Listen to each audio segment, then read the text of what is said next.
Bismillahirrahmanirrahim. Assalamualaikum warahmatullahi wabarakatuh.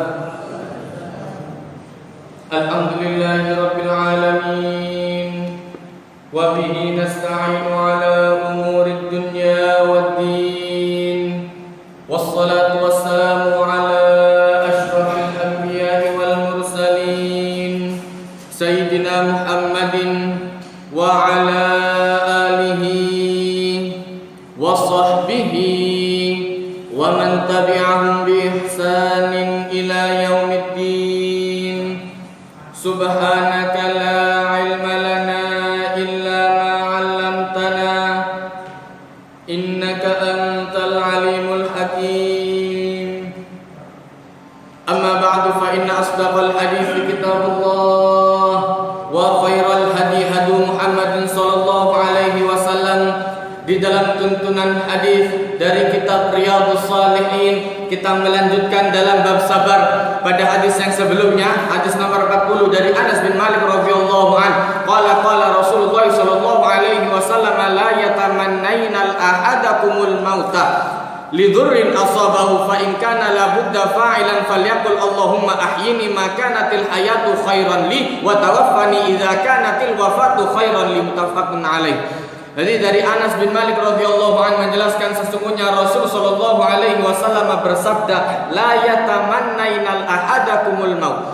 Jangan sampai ada seseorang yang kemudian berangan-angan untuk mati. Nek cita-cita mati dak dituakno, tak tuakno mati. Ojo ngomong ngono kon, hatta dak dituakno mati, wae mati.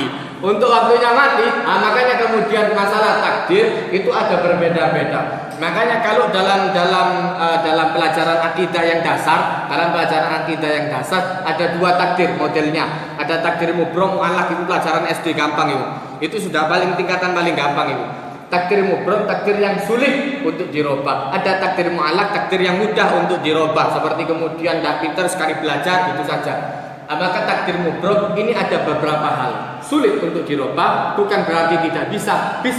Seperti umur, usia, lahir, kematian, itu kemudian itu termasuk takdir mubrom. Ada yang di tengah-tengah itu seperti menikah. Makanya kemudian untuk masalah pernikahan ada salat istikharah. Nek mau mati dak istikharah, atta kon istikharah ya Allah jare malaikat tapi mati mending. Ati sembahyang istikharah, ya apa genah.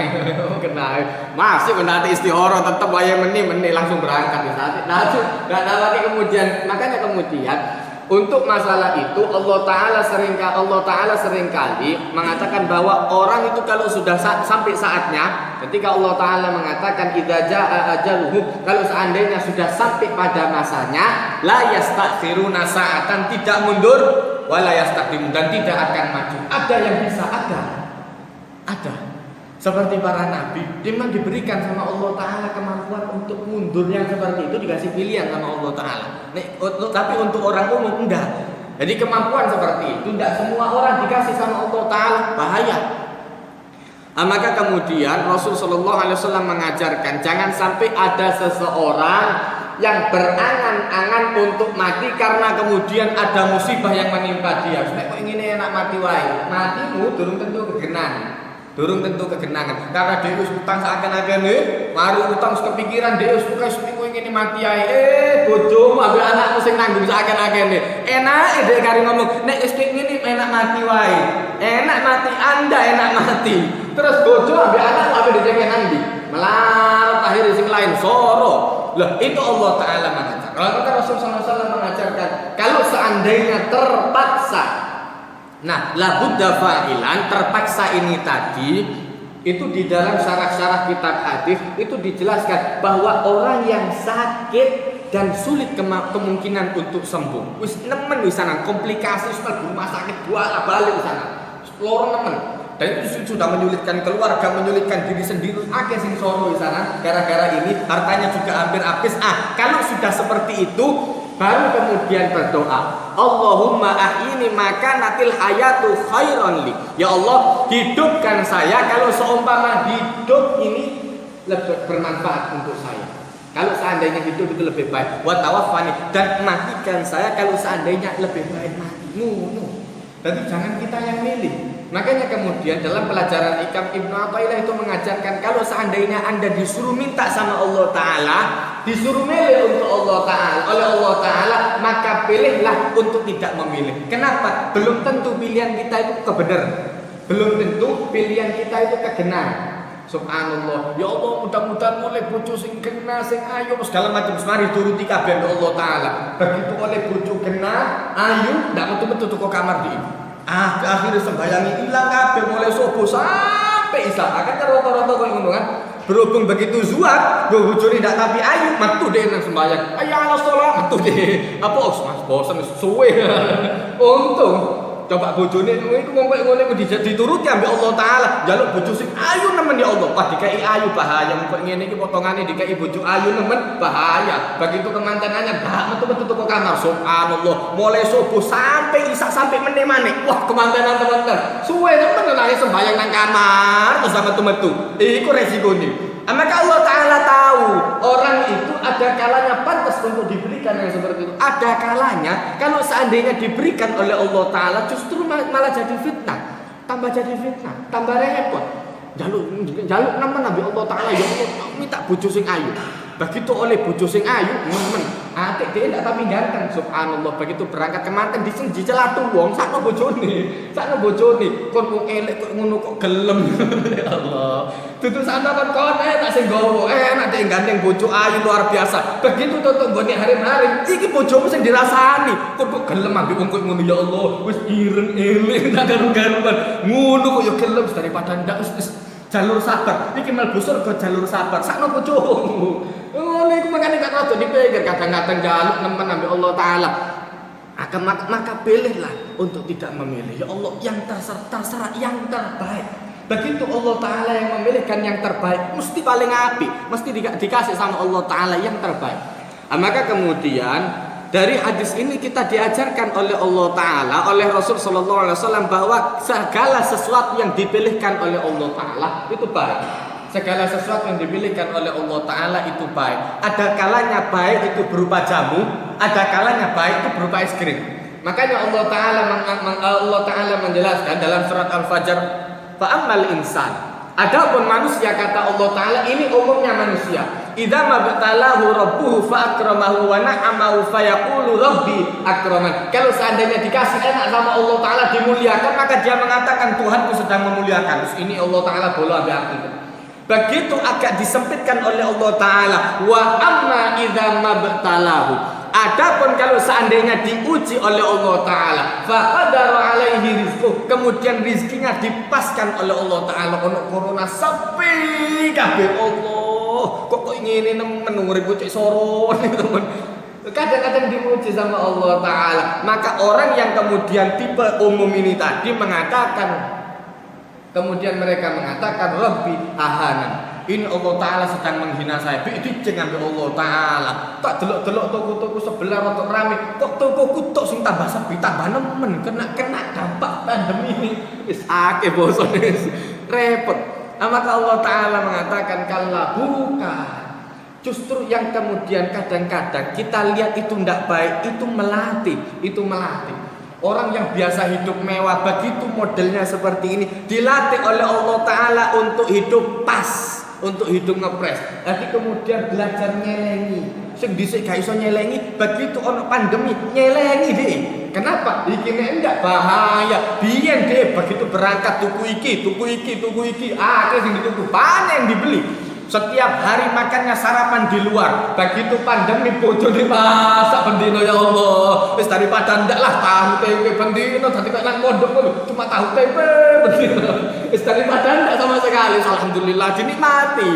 Lo itu merasakan. Makanya kemudian untuk masalah yang seperti itu sama kata Allah Ta'ala.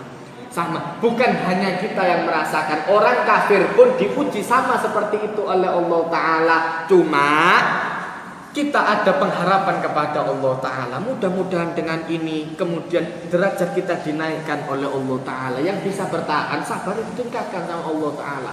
Nah, ini berarti pantas untuk naik kelas. Sing gak iso sabar ya berarti sik pancet nang kelas itu. No. Jadi kemudian Rasulullah SAW itu mengajarkan luar biasa. Islam itu mengajarkan segala sesuatu yang bagus. Kemudian hadis lanjutannya dari Abi Abdullah Khabbab ibn al-Arad radhiyallahu an, qala syakauna ila Rasulillah sallallahu alaihi wasallam wa huwa mutawassidun burdatan lahu fi dhillil Ka'bah faqulna ala tastansiru lana ala tad'u lana faqala qad kana min qablikum yu'khadhu ar-rajulu fayuhfaru lahu fil ardi fayuj'alu fiha thumma yu'ta bil minsyar fayudau ala ra'sihi fayuj'alu nisfaini wa yumshatu bi amshatil hadid maduna lahmihi wa azmihi wa ma yasudduhu dzalika an dinihi wallahu la yutammanna Allahu hadal amra hatta yasira rakibu min San'a ila Hadramauta la yakhafu ilallahi wa la yakhafu illallaha wa dhi'ba ala ghanamihi lakinnakum tasta'jilun, rawahul Bukhari. Dari Khabbab ibn al-Arad. Ini cerita lengkapnya ketika Rasul sallallahu alaihi wasallam sedang diboikot. Jadi hadis ini keluarnya ketika Rasul sallallahu alaihi wasallam sedang diboikot. Tidak boleh jual beli dengan keluarga Rasulullah selama perjanjian itu masih ada. Jadi diukir, kemudian ditempelkan di Ka'bah, di dinding Ka'bah. Semua orang bisa membaca. Nah, itu kemudian itu masa-masa sulit Rasulullah sallallahu alaihi wasallam. Maka kemudian sampai Rasulullah pindah ke daerah dekat Mina. Makanya kemudian dalam syair walanal ma'la wa taifu Mina, Rasulullah sampai pindah ke dekat Mina. Itu yang dimakan daun-daun. Maka kemudian Sayyidina Ali menceritakan bagaimana kondisi Rasul sallallahu alaihi wasallam waktu itu. Kata Sayyidina Ali, kalau buang air, bekas buang air Rasulullah itu hampir sama kayak bekas buang airnya otak. Sing dipangan gagodong terus ya opo. Ndak mangan sego terus mangan kangkung bendino ngono. Coba nek iso iki mangan godong tiap hari. Kalau memang ada kurma yang dimakan, ndak boleh jual beli dengan keluarga Rasulullah. Berarti yang diandalkan hanya dari pohon yang ada di sekitar itu, dan memang orang yang menginfakkan pohonnya. Duduk ngekei lho, bukan ngasih. Kalau ngasih bisa ditangkap, dianiaya sama orang-orang pada saat itu. Bahaya. Orang pasar yang mau juali Rasulullah itu kemudian kalau sampai ketahuan, ketangkep, langsung dianiaya, kadang sampai dibunuh. Tidak ada yang berani akhirnya dimakan sama Rasulullah seperti itu. Ketika Rasulullah SAW sudah mulai marah, itu berlangsung selama 3 tahun. Kemudian Rasulullah SAW duduk di depan Ka'bah, kemudian sudah selesai sholat, kemudian Rasulullah SAW sender di Ka'bah itu tadi. Ketika Rasul sallallahu alaihi wasallam sender, kemudian datang Khabbab ibn al-Arad. Ini seorang budak. Maka kemudian ini termasuk yang cobaannya berat juga, hampir model seperti bilang. Ketika kemudian dia datang kepada Rasul sallallahu alaihi wasallam, dia kemudian sambat kepada Rasulullah. Ya Rasulullah, apakah Anda ini tidak minta tolong sama Allah Ta'ala? Ala tastansiru lana. Apa Anda tidak mau minta tolong kepada Allah Ta'ala? Ala tad'u lana. Tidakkah engkau berdoa ya Rasulullah? Mosok dan donga sama sekali. Tidakkah kita ini berada di jalan kebenaran? Lah kok dari tolong oleh Allah Taala. Maka kemudian Rasul sallallahu alaihi wasallam ini posisinya Rasulullah jauh lebih sulit. Ya, jadi kemudian Rasulullah itu bukan hanya ngomong saja enggak, tapi justru praktek. Iku luwih soro. Gurune iku luwih soro belajar daripada murid. Maka Allah Taala mengajarkan di situ pelajaran luar biasa. Karena Rasulullah sudah lapar betul dan dilihat itu Khabbab ibn al-Arad diberi sama Allah Ta'ala ujian. Majikannya dia, jerakannya dia itu pandai orang buat besi. Jerakan besi, pedang, nanti dibuat tameng atau segala macam. Itu kalau sudah menganak, ditanya Khabbab itu tadi, Islam apa keluar dari Islam? Islam itu besi yang masih panas, teklek nolak kegerjes. Bayangkan pasti umat. Kini kadang-kadang kena setrika, rame nih sak kampung. Aku mari kena setrika cerita nih sak dawan-dawan. Tapi dawa cerita di mana? Sakjane mau nyetrika kenal cuma karena rotok meleset titik. Tak tuku umak sono ae. Dawa ceritane deh, cuma kena kayak ngono. Ini Sayyidina Umar pernah ngelihat punggungnya itu sudah karu-karuan, bentuknya sudah. Itu sudah punggungnya sudah ada karu-karuan, gila. Mati rasa sana. Bendino kena kayak ngono, sarapan pagi. Subhanallah. Dia tanya kepada Rasulullah, "Ya Rasulullah, apa engkau tidak minta tolong?" Maka kemudian kata Rasul sallallahu alaihi wasallam, "Kana min qablikum." Ada kata Rasul sallallahu alaihi wasallam, dulu umat-umat sebelum Anda. Jadi langsung dituakno, tetap dituakno. Tetap Rasulullah itu minta tolong kepada Allah Taala, tetap minta. Cuma yang menentukan waktunya itu Allah Taala. Yang menentukan waktunya itu Allah Ta'ala. Biar Anda tahu, hidup itu perjuangan. Nanti kalau sudah sampai di surga, kereteknya hati langsung teko, kepingin mangan langsung jeres ono di sana, iku kok nang surga.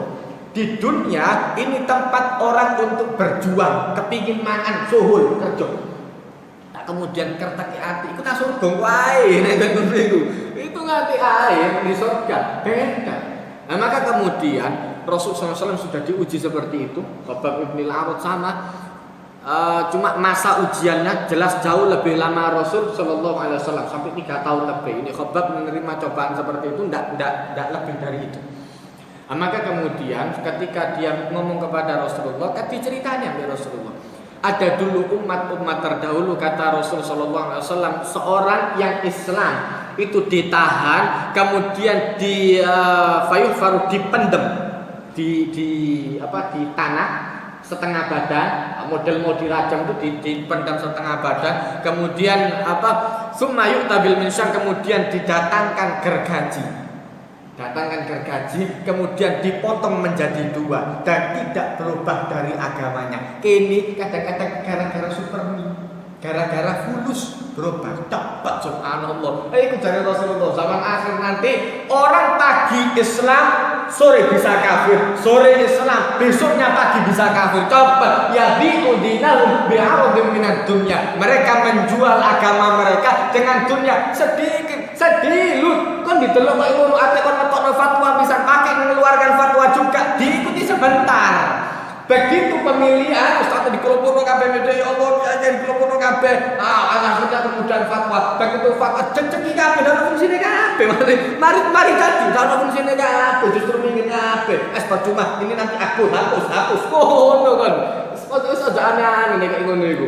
Maka kemudian Rasul sallallahu alaihi wasallam mengingatkan, dulu ada orang umat terdahulu itu dipendam setengah badan, kemudian digergaji sampai terbelah menjadi 2 dan tidak berubah dalam agamanya. Nabi Zakaria masuk ke dalam pun digergaji sama orang-orang Nabi Zakaria sampai tadi loro oleh Bani Israil. Kemudian Nabi Yahya ditangkap sama Bani Israil, disembelih dan tidak berubah dari agamanya sama sekali. Ini bukti bahwa terkadang Allah Ta'ala mendahulukan agama di atas kemanusiaan, terkadang Allah Ta'ala mendahulukan kemanusiaan di atas keberagamaan, tergantung kondisi. Nah, kemudian kabeh digasah padha kabeh ndak, dan tergantung sampai di mana iman orang masing-masing, sampai di mana tingkatan iman masing-masing orang. Ada orang-orang yang seperti sampai dibantai betul mereka. Bukan gampang-gampangan kepada alhamdulillah. Kini dicoba oleh Allah Ta'ala dikongkon begitu adzan hayya 'alas shalah. Berangkat sampai sembahyang. Lu orang-orang zaman dulu perhatikan Anda coba di negara atau di tempat yang sulit masjid. Apa telek masjid itu soro luar biasa. Kerumuh adzan bisa kan luar biasa. Alhamdulillah adzan manik suwe dak adzan di sana. Kenapa ada masalah? Ya opo? Lu kita alhamdulillah kuno adzan kini adzan akeh sing adzan subhanallah. Ngono sing dak gelem sembahyang nang masjid, sing dak gelem berangkat nang masjid. Kan nemen. Orang yang kemudian sulit di daerah-daerah yang sulit untuk adzan, sampai datang dari tempat yang jauh, kepingin ngrungokno adzan. Kini alhamdulillah sedina ping 5 krungu adzan, itu pun dari segala penjuru. Alhamdulillah itu nikmat luar biasa. Kini untung dak dites ngene mbek Allah Taala, dak diuji seperti mereka. Lu coba kita diuji seperti mereka, belum tentu bisa sabar. Maka kata Rasulullah SAW, ini Anda baru ditempeli besi panas. Orang-orang dulu gergaji langsung di atas kepalanya. Islam atau keluar dari Islam langsung jalan geraji mau gres sampai terbelah menjadi 2. Dan ada kata Rasulullah SAW, wa yumsyatu, ada orang yang diambilkan garpu dari besi, maduna lahmi wa kemudian ditarik digarukkan ke badannya sampai katup tulang dan dagingnya dan tidak berobat dalam agamanya sama sekali. Maka kata Rasulullah SAW, wallahi demi Allah kata Rasulullah SAW, la yutammanna, sesungguhnya Allah Ta'ala akan menyempurnakan agama. Di dalam hadis yang lain, di riwayat yang lain, kata Rasulullah SAW, tidak ada satu tempat yang disinari matahari kecuali bakal tembus dengan sinar Islam. Maka kata Rasulullah SAW, nanti kata Rasulullah SAW, Allah Ta'ala akan menyempurnakan agama ini. Semua tempat akan tembus kepada Islam. Cuman kata Rasulullah SAW, hatta yasirur rakib, sampai kalau seandainya ada orang berjalan dari Son'a ke Hadramut, mereka tidak takut sama sekali kecuali kepada Allah Ta'ala untuk dirinya dan kepada serigala, takut kambingnya dimakan. Kata Rasulullah SAW, walakinnakum tasta'jilun, akan tetapi kalian terburu-buru. Kini kan kesusu, penyakit bawaan hawa nafsu. Makanya kemudian Allah Ta'ala mengatakan, khuliqal insanu min ajal, manusia itu ada bawaan hawa nafsu, terburu-buru, kesusu. Dorong apa kepingin gini. Maka kata Allah Ta'ala, sa'urikum ayati, saya akan tunjukkan kata Allah Ta'ala ayat-ayat saya, nanti akan ada buktinya. Fala tasta'jilun, maka jangan terburu-buru, cukup susu, santai, pelan-pelan, ada prosesnya. Ada kemudian kepingin cita-cita menjadi dokter, begitu kemudian TK langsung dipegangi suntik sama bapaknya. Dan bapaknya, ini sing-sing tapi bapaknya itu anaknya. Kenapa? Ada prosesnya. Belajar di TK, SD, SMP, SMA, baru nanti kuliah kedokteran, baru nyekel dong suntik. Duduk durung apa-apa si anak TK kepingin dadi dokter, nyekel suntik, jelas mate.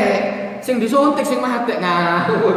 Pelan-pelan. Semua itu ada saatnya. Walakinnakum tasta'jilun, akan tetapi kalian terburu-buru kata Rasulullah SAW. Maka kemudian dalam ayat Al-Ankabut Allah Ta'ala, dalam surat Al-Ankabut Allah Ta'ala menjelaskan ahasiban nas, mulai dari pembukaannya alif lam mim, ahasiban nas, apakah manusia mengira kata Allah Ta'ala ayyutraku ayyaqulu amanna wa hum la yuftanun. Apakah manusia mengira ketika mereka mengatakan kami beriman kemudian tidak diuji sama Allah Ta'ala, padahal walaqad fatannal ladzina min qablihim, sesungguhnya Allah Ta'ala dulu sudah menguji orang-orang sebelum mereka. Fala ya'lamanallahu alladzina shadaqu wa la ya'lamannal kadzibin. Maka Allah Ta'ala tahu mana di antara mereka yang imannya sungguh-sungguh, mana yang imannya bocor. Nek cuma pendataan, kayak Islami KTP, Islam. Hatta kemudian kepingin zuat, begitu kemudian setelah nikah asli KTP-nya Islam, data kemudian di KUA, setelah itu kemudian berubah agama lagi. Tapi KTP-nya tetap Islam, tapi tidak tahu sembahyang. Loh, itu Allah Ta'ala mengatakan dulu orang-orang diuji. Lah terus kok ini kepingin enak-enakan, tidak kepingin diuji sama sekali. Untung kita itu cobaan paling gampang, paling enak di sana. Sudah kita itu sudah menangi zaman, sing paling enak di sana. Sudah cobaannya paling gampang sudah. Wong alim, orang-orang alimnya kita tidak sampai dibunuh sama seperti dulu. Loh, dulu Imam Ahmad bin Hanbal sampai dipateni. Imam Syafi'i dulu hampir dibunuh. Imam Malik dibunuh. Orang-orang alimnya zaman dulu kalau sudah alim betul, apik nentang gitu langsung dibunuh. Alhamdulillah kita tidak sampai dipateni kayak ngono. Jadi orang bebas untuk belajar. Coba kita zaman seperti itu, durung tentu gelem. Asli kemudian nek wong alim dipateni. Terus mending gak dadi wong alim wis ngono wae. Repot dadi wong alim. Belajar soro-soro pondok suwe, belajar kita wis akeh-akeh begitu ngerti dipateni dalan. Wis belajar soro-soro nanti dipateni wis repot. Wis ngono mending gak dadi wong alim ae, lebih baik dadi wong biasa-biasa wae, nang bocok-bocok tak apa-apa didik. Wis saiki sing bocok akeh kok menang-menang kok. Ngono repot. Loh, kalau seandainya tidak dibekini dengan Islam, tidak dibekini dengan ilmu agama yang pas, rusak, bakal terbawa kepada kerusakan.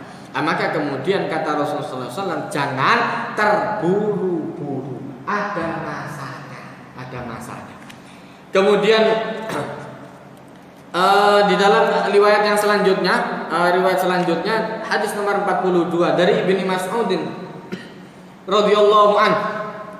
Qala lamma kana yaum Hunain athara Rasulullah sallallahu alaihi wasallam nasan fil qismah fa'ata al-Aqra bin Habis mi'atan min al-ibil wa ata Uyainah bin Hisan mi'atan mithla dhalik wa ata nasan min ashrafil arabi atharahum yauma idzin fil qismah faqala rajulun wallahi inna hadhihi qismatun ma udila fiha wa ma urida fiha wajhullah faqultu wallahi la ukhbiranna Rasulullah sallallahu alaihi wasallam fa ataituhu fa akhbartuhu bima qala fataghayyara wajhuhu hatta kana kasiraf.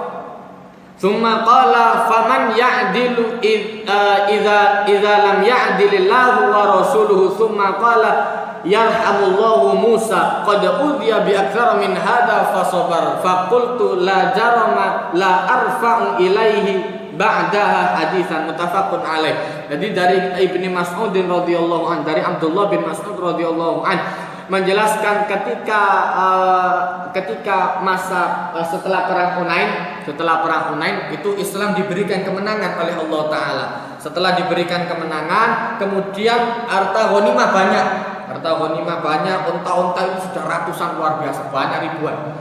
Maka kemudian Rasul Sallallahu Alaihi Wasallam memberikan orang-orang kayanya, seperti orang yang baru Islam, Al-Aqra bin Habis atau Mimi, kemudian ada Uyainah bin Hisan, itu orang-orang kayanya dikasih 100 unta, sugi-sugi kita bagi 100 unta. Yang melarat, yang sering ikut sama Rasulullah, sing aktif pengajian, tambah dikai apa-apa. Sing melu pengajian tambah dikai apa-apa. Sing buru-buru melu pengajian tambah oleh akeh. Wah subhanallah. Iku umpama ono pembagian gule, sing wis bendino melu pengajian nang kene pas dak oleh. Sing buru teko, apa 5 menit ame buyar diteko. Oleh gule tambahan. Pas gak tepak pembagian ngene iki. Ngawur koyo ngene iki. Akhirnya kemudian ada orang, ada dalam riwayat, ini orang luar biasa. Penampilannya sangat islami sekali. Maka kemudian dia datang ngomong seperti itu di hadapan sahabat, ini bukan pembagian yang adil. Dan pembagian ini tidak menginginkan karunia daripada Allah Ta'ala. Ini bukan atas nama Allah sama sekali. Ini tidak adil sama sekali pembagian seperti ini. Maka kemudian kata Ibnu Mas'ud, saya akan laporkan omongan itu kepada Rasulullah. Lari dia kepada Rasulullah, mulai ada desus. Karena kedengaran yang seperti itu, orang yang Islamnya masih lemah, begitu kedengaran kayak gitu, wah iya yo opo sing sugi-sugi tambah dikei disi Nabi Ustadi. Iki ternyata ndak tepak Ustadi iki. Mosok ana pembagian boleh, sing ndak teko pengajian tambah dikei. Sing balak-balik aktif kita itu orang wis tawa kayak ngono iku. Repot kayak ngono iku. Akhirnya kemudian yang seperti ini dilaporkan sama Rasulullah. Omongan seperti itu dilaporkan sama Rasulullah. Maka kemudian ditanya sama Rasul Sallallahu Alaihi Wasallam, maka siapa yang bisa adil? Berubah mana Rasulullah kedengaran langsung berubah merah wajah Rasulullah. Kemudian ditanya, siapa yang bisa adil kalau Allah Ta'ala dan Rasulullah dibilang tidak adil? Loh, kalau anda bilang tidak adil, ini pembagian tidak adil yang bagi Rasulullah sendiri. Terus siapa yang bisa dibilang adil kalau Rasulullah sama Allah Ta'ala dibilang tidak adil?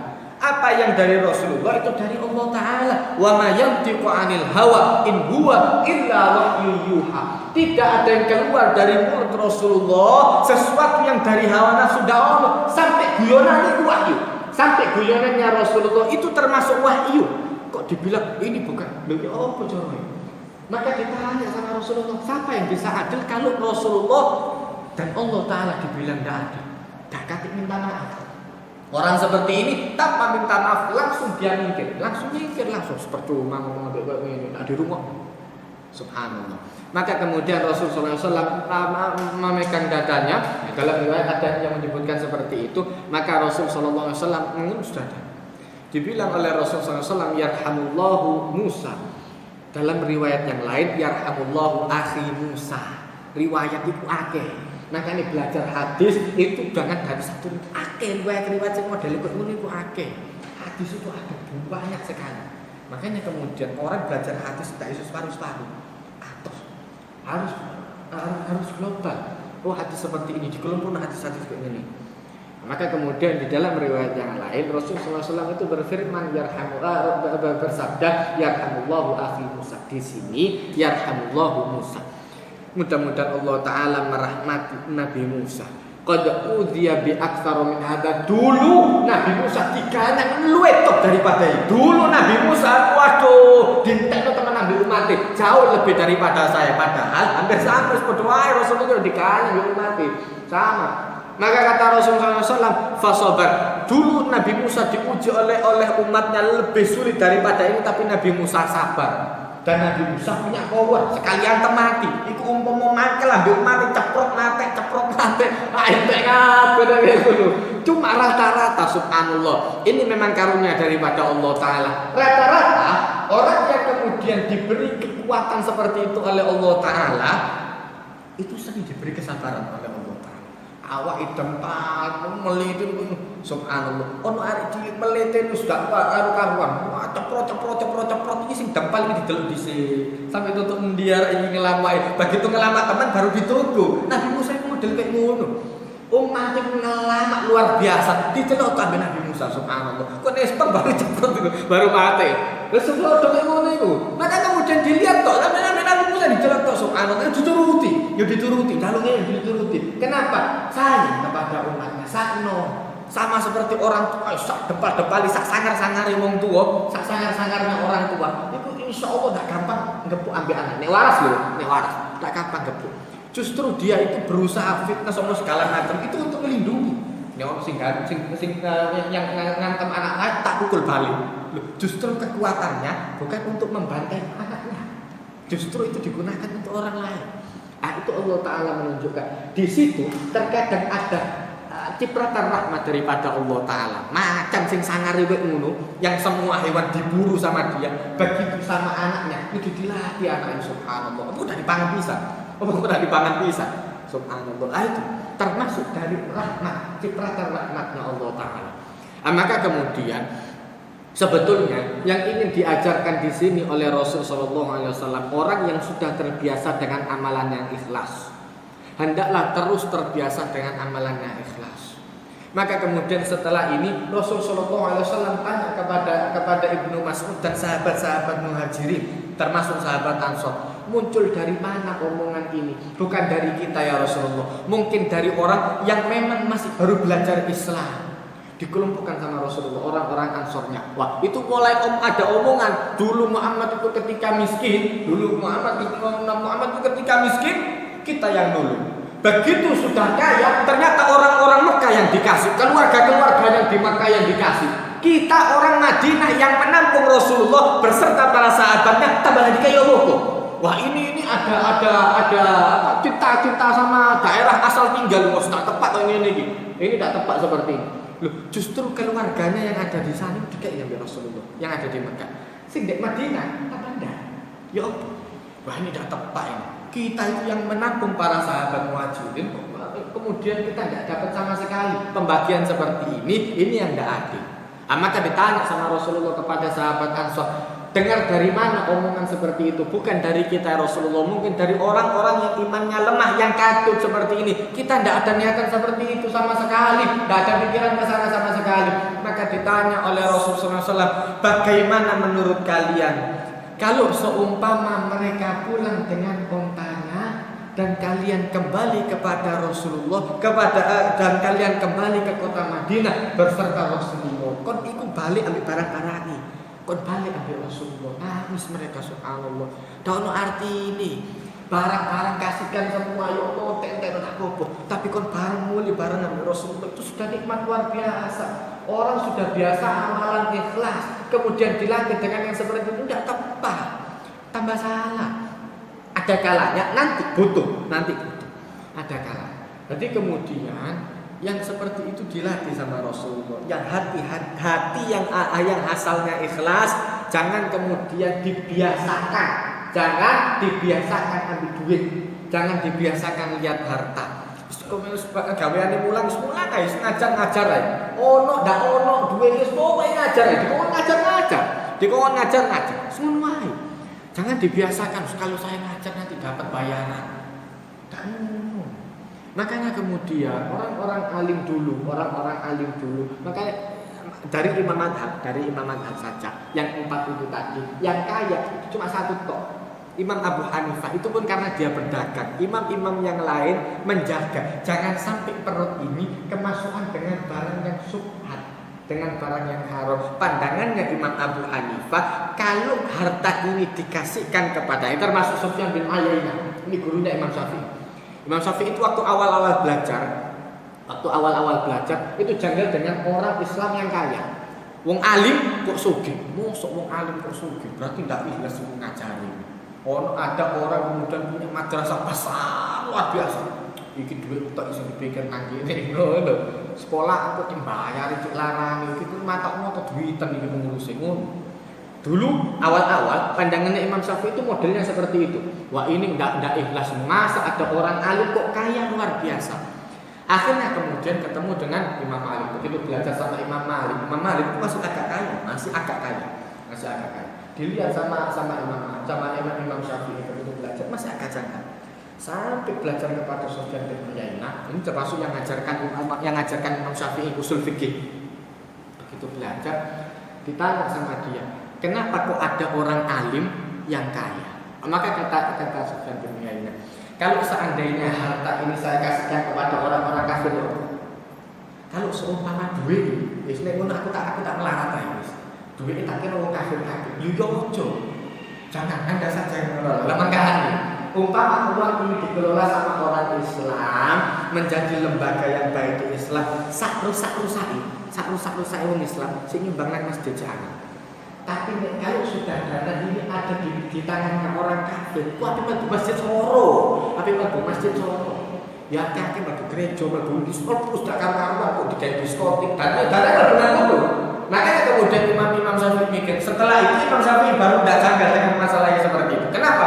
Kalau orang Islam ada yang kaya, melarang kabeh sing wong Islam, sing mlebu masjid Soro masakin kabeh, tidak di masjid Imam. Melarang terus masjid Soro luar biasa, dalam CCTV ini itu cuma timpalan ketok masih melarang.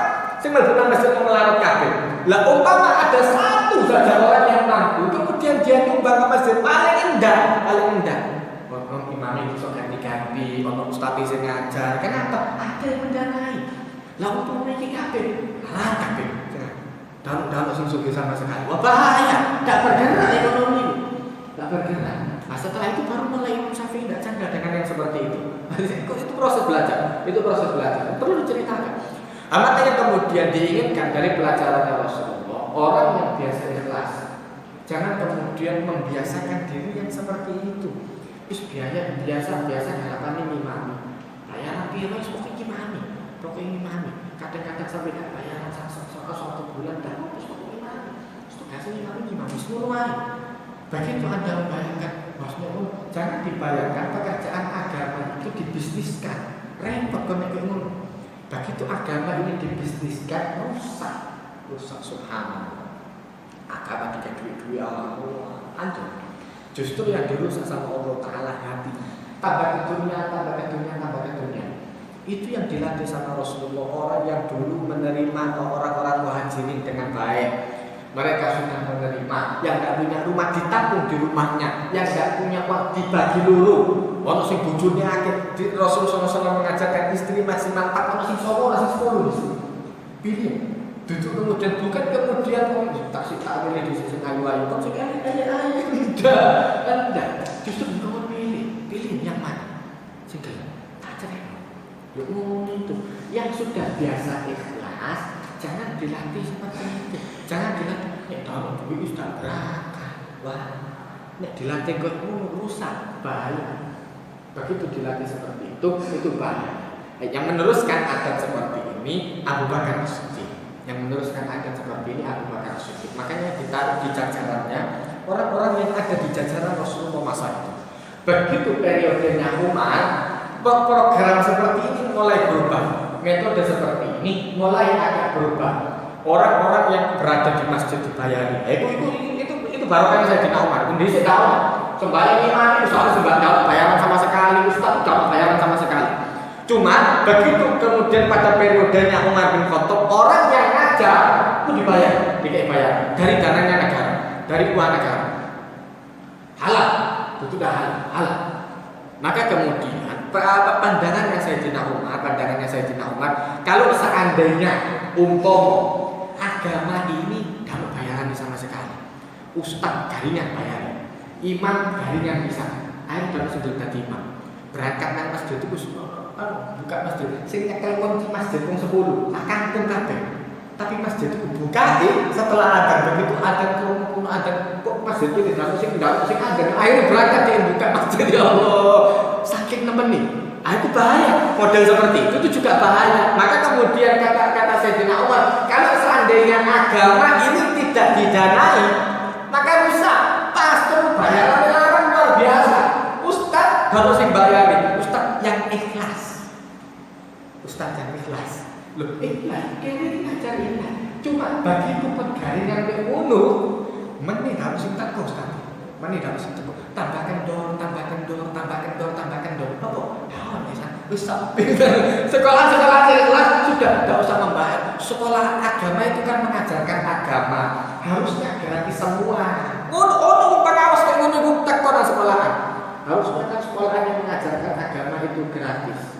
Kenapa sekolahan yang kemudian mengajarkan apa untuk negara, untuk negeri, SDN kok tidak dikira kok anu bisa? Harusnya ikhlas semua juga, tidak ada dana dari atasan sama sekali. Tadi bos tadi kopdar, mari garingan kabeh, padha garingan iki. Ayo nek kok nabi ngajari ikhlas. Ikhlas itu juga ilmu. Ada kalanya ikhlas itu membutuhkan penghidupan. Umpama ustaz sepi, tidak bayaran sama sekali. Percuma jadi ustaz, percuma, tidak ada pemasukan sama sekali. Garing.